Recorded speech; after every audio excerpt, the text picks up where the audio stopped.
There's a lot of talk right now about toxic masculinity. But did you know that there's a type of masculinity that women are craving and not enough men are bringing to the table? It's called masculine vulnerability, and today I'm going to tell you why it's a critical part of building rapport and attraction with women. As young boys, we're often taught that we're only entitled to two feelings, happiness or anger. To express fear or sadness or vulnerability of any kind is a form of weakness that we should feel ashamed of.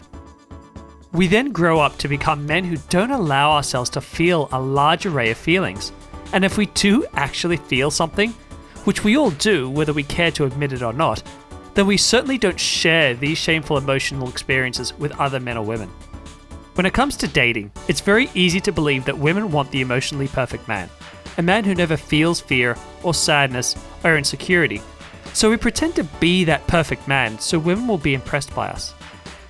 But the truth about humans is vastly different. We can only feel close to another human being when we both share emotions together. Think about the last time one of your friends shared a deeply vulnerable emotional moment with you.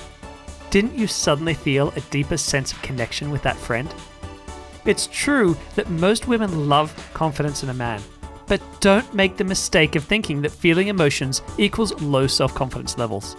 In fact, most women are acutely aware that it takes guts to openly share vulnerability, and only real men dare to do it.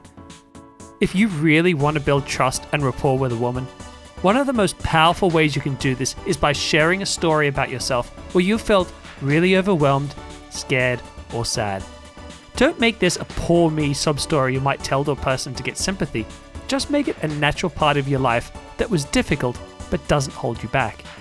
For example, I might say, I really love traveling, and I travel alone quite a bit, but I'll tell you, I've never felt so lonely in all my life as when I went to the Grand Canyon on my own and realized I had nobody next to me to share that incredible view with.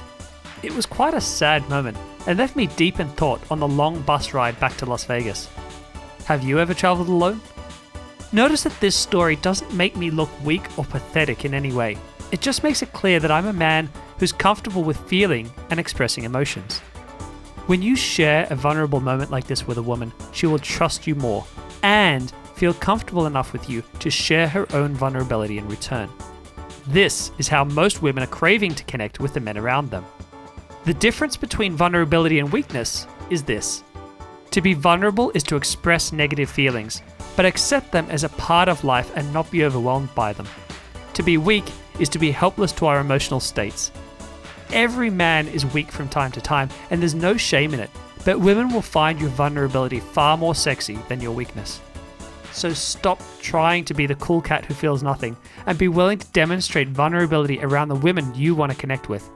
You'll look more confident, more mature, women will trust you more, and they'll have a lot more respect for you. As usual, don't forget to like this video and share it with anyone you think needs to hear this message.